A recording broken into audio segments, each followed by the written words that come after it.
GT Islamic cartoon, ইসলাম, আদব শিক্ষা ও নৈতিকতায় সমৃদ্ধ।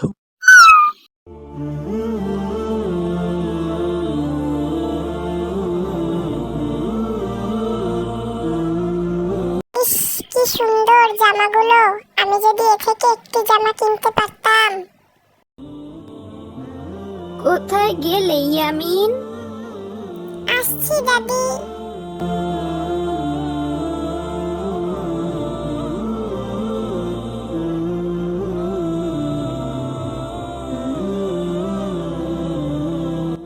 হে আল্লাহ, আমরা এত গরিব কেন? আমার দাদির অনেক কষ্ট হয়। ছোটবেলায় বাবা মা মারা যাওয়ার পর থেকে দাদির কাছেই বড় হয়েছি। দাদি অনেক কষ্ট করেই আমাকে বড় করেছে। আপনি আমার দাদির কষ্ট কমিয়ে দিন, আমার দাদিকে সুস্থ রাখুন, আর আমাকেও সুস্থতা দান করুন। আমিন।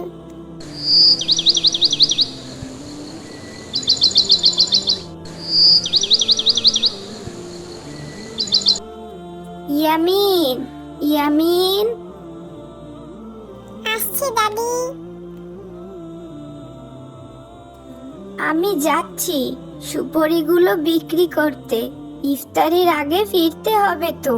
তুমি সাবধানে থেকো ইয়ামিন। ঠিক আছে দাদি, তুমি সাবধানে যেও।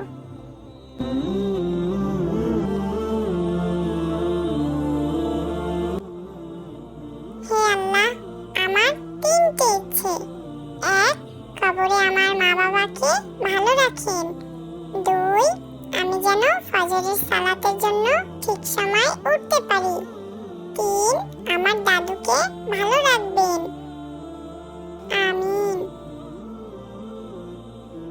সবই তো বুঝি, কি যে করি। আমার কাছে এত টাকাও নেই যে ছোট নাতনিটার ছোট ইচ্ছেগুলো পূরণ করব। হায় আল্লাহ, তুমি আমাকে সাহায্য করো। সামনে ঈদ, কি যে করি।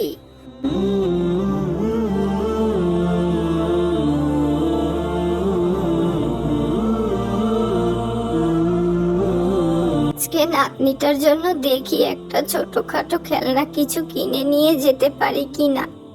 নাতনিটা অনেক খুশি হবে।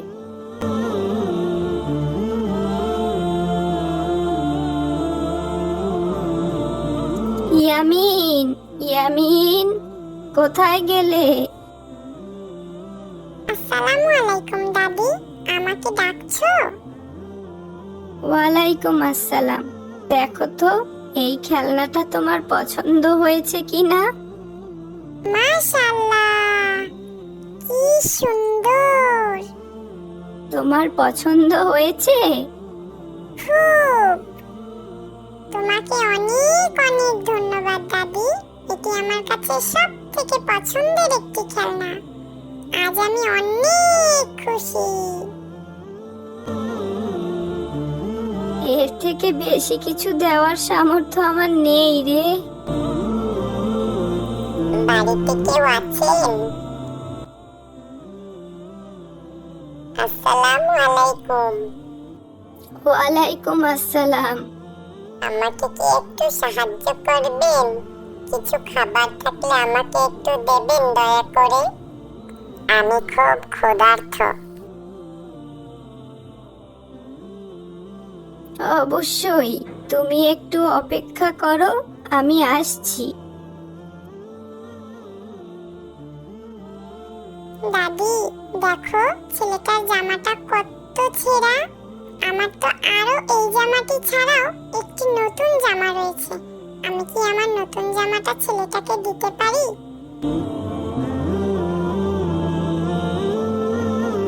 এই যে নাও, এই জামাটি আমি তোমাকে ঈদের উপহার দিলাম। নতুন বলতে আমার কাছে এই একটি জামাই ছিল। মাশাআল্লাহ, জামাটি অনেক সুন্দর। এটা তো দুনিয়ার সবচেয়ে সুন্দর জামা। তোমাকে অনেক অনেক ধন্যবাদ। আল্লাহ তোমার ভালো করুন।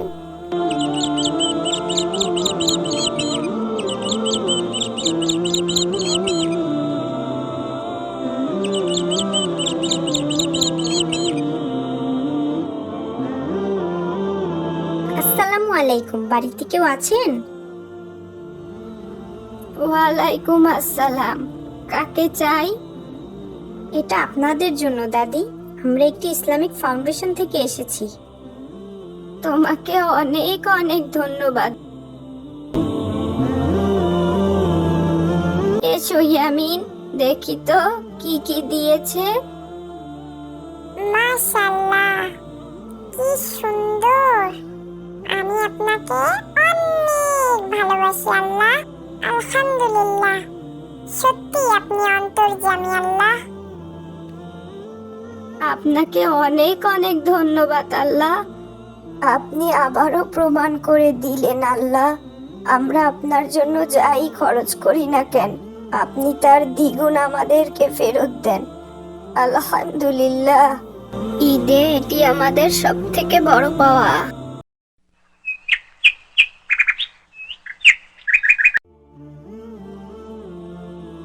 আসসালামু আলাইকুম ইয়ামিন, কেমন আছো তুমি? ওয়ালাইকুম আসসালাম। আলহামদুলিল্লাহ, আল্লাহর অশেষ রহমতে ভালোই আছি। তুমি কেমন আছো আয়েশা? আমিও আল্লাহর অশেষ রহমতে আলহামদুলিল্লাহ ভালো আছি।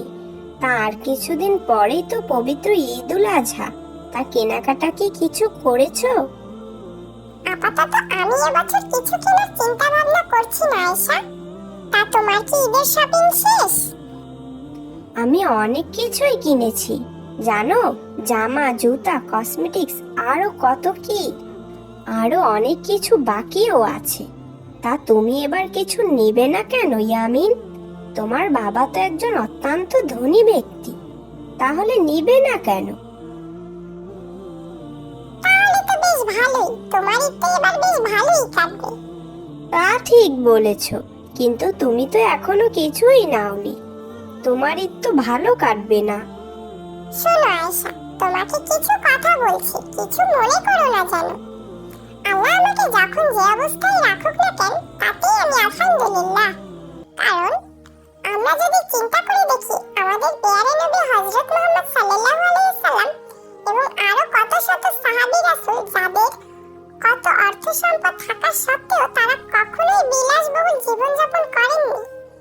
তারা নিজে কষ্ট করেছে এবং গরিবদের সহায়তা করেছে। তাদের অর্থ সম্পদ দিয়ে নিজেদের সবটুকু বিলিয়ে দিতেন তারা। তারপরও তারা নামাজে আল্লাহর কাছে বিরত থাকতেন। না জানি আল্লাহ তাআলা তাদের হাসরের ময়দানে কোন কাঠগড়ায় দাঁড় করায়। তাহলে আমি কিভাবে আল্লাহর শুকর আদায় না করে থাকি বলো তো?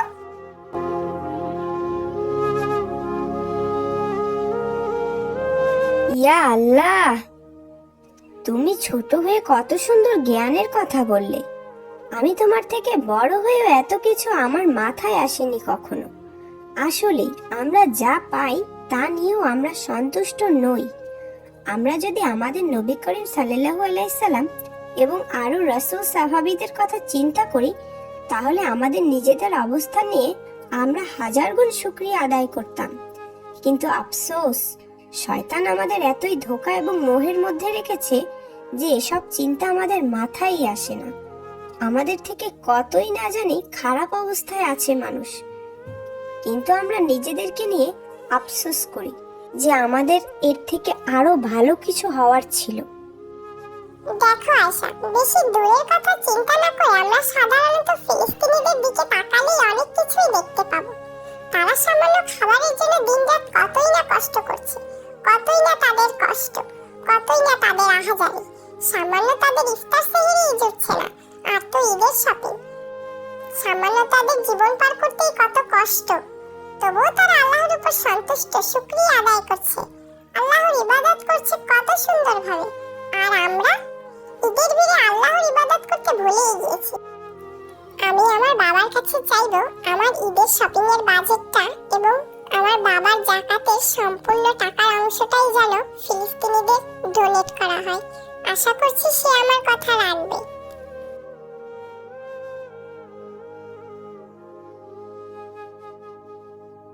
এ তুমি আমায় কি মনে করিয়ে দিলে ইয়ামিন? আসলেই আমরা তো ফিলিস্তিনিদের কথা ভুলেই গিয়েছি প্রায়। সময়ের সাথে সাথে আমরা আসলেই সবকিছু কেমন যেন গুলিয়ে ফেলি, নিজেদের নিয়ে ব্যস্ত হয়ে পড়ি। এই তো দুনিয়াবি জীবন, আল্লাহ আমাকে মাফ করুন, আমি যা করার করে ফেলেছি, কিন্তু আর নয়। আমিও আমার বাবাকে বলবো আমাদের ঈদের শপিং এবং জাকাতের সম্পূর্ণ টাকাটা যেন সম্পূর্ণ ফিলিস্তিনিদের ডোনেট করে। আমরা তো ভালো ভালো খাবার সামনে নিয়ে ভালো ভালো জামা কাপড় পরিধান করেও আল্লাহর শুকরিয়া আদায় করছি না, কিন্তু তারা অনাহারে দিন কাটিয়েও কত সুন্দর আল্লাহর শুকরিয়া আদায় করছে। ইয়া আল্লাহ, তুমি আমাকে মাফ করো।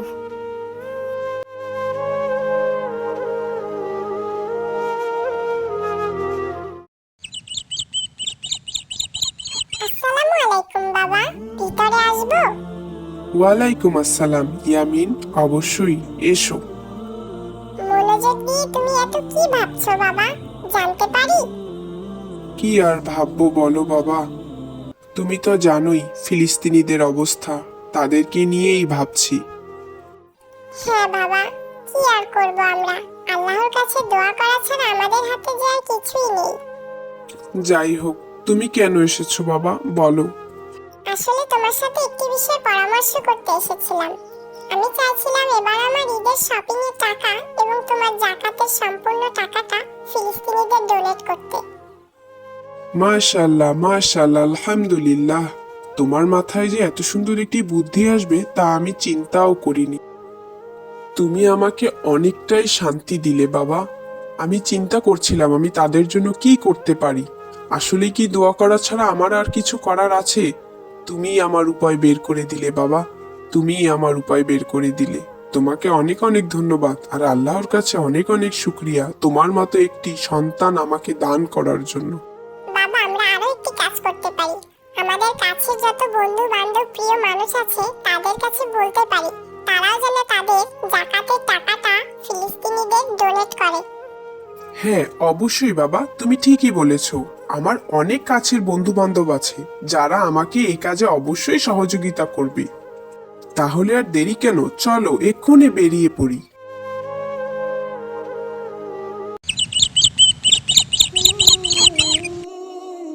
বুশরা, মা বুশরা, কোথায় তুমি মা?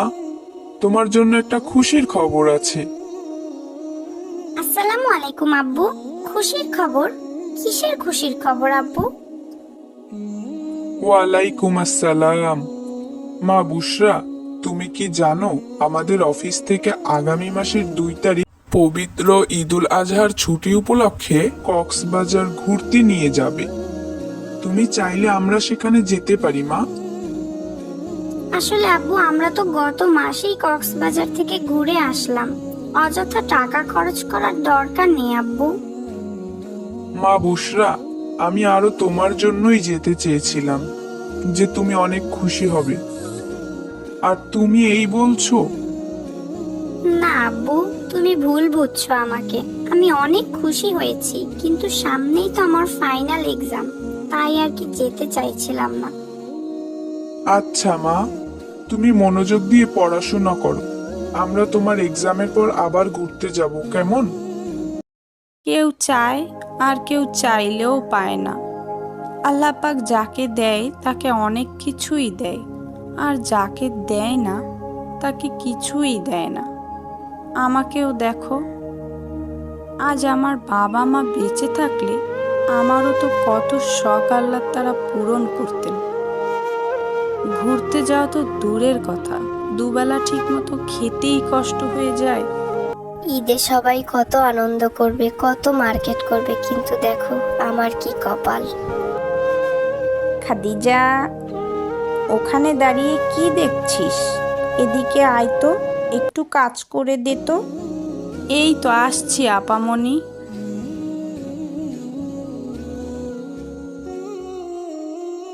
আব্বু শুধু শুধু অপচয় করে। আমি আব্বুকে বোঝাতে গেলে বুঝতেও চেষ্টা করে না, অযথাই কষ্ট পাই। কি হলো বুশরা, একা একা কি সব বলছো? দেখো না মা, আমরা গত মাসেই না কক্সবাজার গেলাম, তবু আব্বু আজকে আবার কক্সবাজার পিকনিকে যাওয়ার কথা বলছিল। আব্বু কেন বোঝে না মা, এগুলো তো অপচয়। তাই নাকি? মেয়েটা আমার কবে এত হিসাবি হয়ে গেল, আমি তো বুঝতেই পারলাম না। এ কি মা, তুমি মজা করছো? না।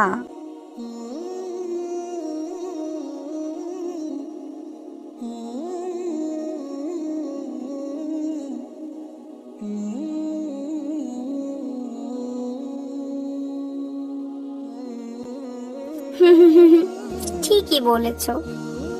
এখন আমার মাদ্রাসায় যাওয়ার সময় হয়ে গিয়েছে মা, আমি মাদ্রাসায় গেলাম। আসসালামু আলাইকুম। ওয়ালাইকুম আসসালাম। সাবধানে যেও বুশরা মা। আল্লাহ হাফিজ।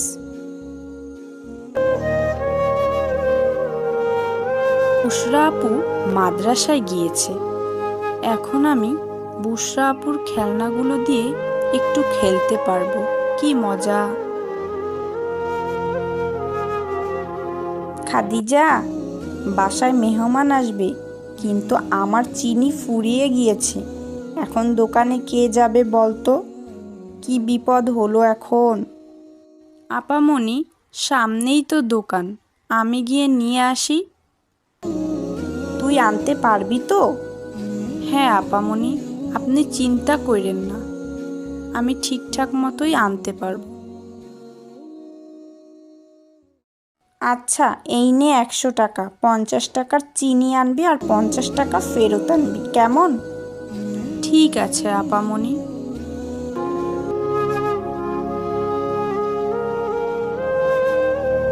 আসসালামু আলাইকুম চাচা, আমাকে 50 টাকার চিনি দিবেন? ওয়ালাইকুম আসসালাম। এই নাও চিনি। বুশরা, মা বুশরা, কোথায় গেলে?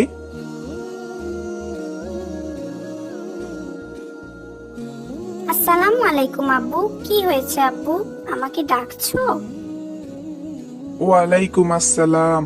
হ্যাঁ মা, আজকে সন্ধ্যায় আমরা বাহিরে ইফতার করব, তোমার মাকে বলে দিও, কেমন? ঠিক আছে আব্বু।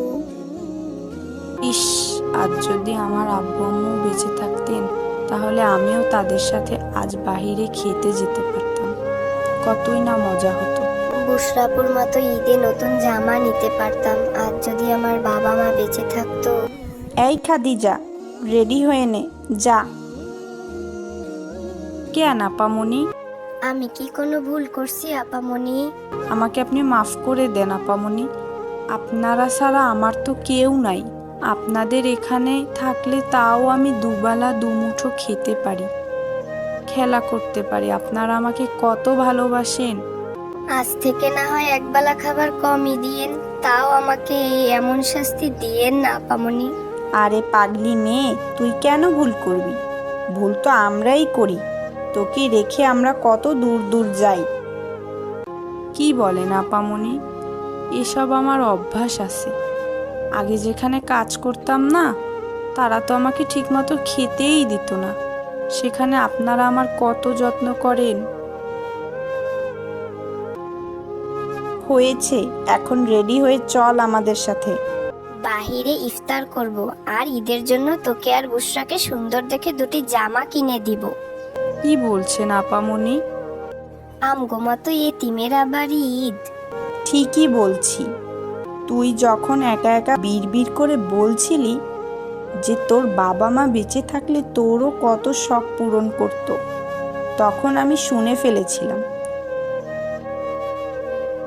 এখন থেকে আমরা যেখানেই যাব খাদিজাকে সঙ্গে নিয়ে যাব। ইয়ে, আজ আমি অনেক খুশি, আলহামদুলিল্লাহ।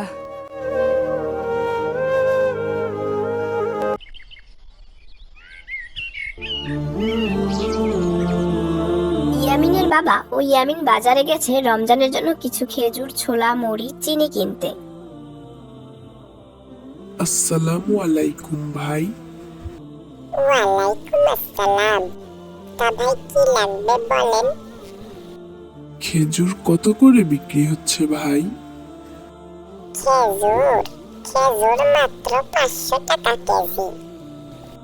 কি বলছেন ভাই? কিছুদিন আগেই তো 200 টাকা কেজি ছিল, তাহলে হঠাৎ করে 500 টাকা হয়ে গেল কিভাবে? আরে ভাই, রমজান মাস চলছে, আপনি ভুলে গেছেন নাকি? নিলে নেন, না নিলে যান, আমার সময় নষ্ট করিয়েন না। আচ্ছা ঠিক আছে ভাই, আমাকে হাফ কেজি খেজুর দিন। ইয়ামিন দুঃখিত মুখে বাবার দিকে তাকায়, আর বাবা একে একে সবকিছুর দাম জেনে হতাশ হয়ে পড়েন। বাবা, তাহলে কি এবছরও আমরা ভালো করে ইফতার করতে পারবো না? কষ্ট পেও না বাবা, ইনশাআল্লাহ আল্লাহ তাআলা আমাদের রিজিকে যা রেখেছেন আমাদের জন্য তাই অপেক্ষা করছেন। হায় আল্লাহ, মধ্যবিত্তদের রমজান। বাড়িতে ইফতারি শুধু শুকনো রুটি ও সামান্য চা। ইয়ামিন চুপচাপ বসে আছে, তার ভীষণ মন খারাপ। কষ্ট পেও না বাবা ইয়ামিন, রমজান মাস শুধু খাবারের জন্য নয়, রমজান মাস হচ্ছে ধৈর্যের মাস। নিশ্চয়ই আল্লাহ তোমাকে এর উত্তম প্রতিদান দিবেন, ইনশাআল্লাহ। তোমার কথাই যেন একদিন সত্যি হয় মা। আজকের মতো আমি এটা দিয়েই খেয়ে নিচ্ছি, কোনো সমস্যা নেই, আল্লাহ ভরসা। এই তো আমার ভালো ছেলে। আল্লাহ তাআলা আমাদের সাথে আছেন বাবা, কষ্টের মধ্যেই প্রকৃত সুখ আছে বাবা। হ্যাঁ মা, তুমি ঠিকই বলেছ। আমি আর কখনো খাবারের জন্য এমন মন খারাপ করে থাকবো না। আল্লাহ আমাকে মাফ করুন।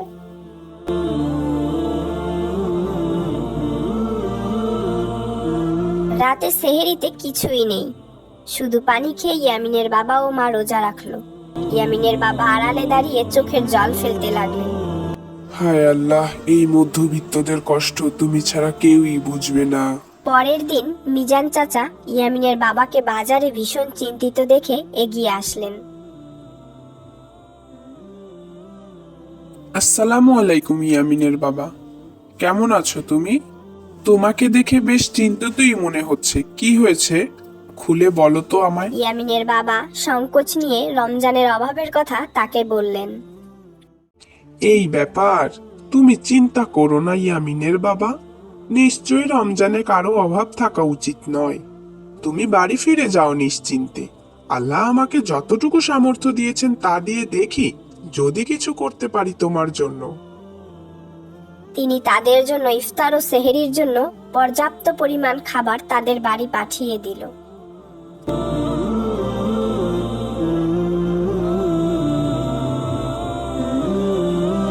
এরপর বাড়িতে সুন্দর ইফতারির আয়োজন করা হলো।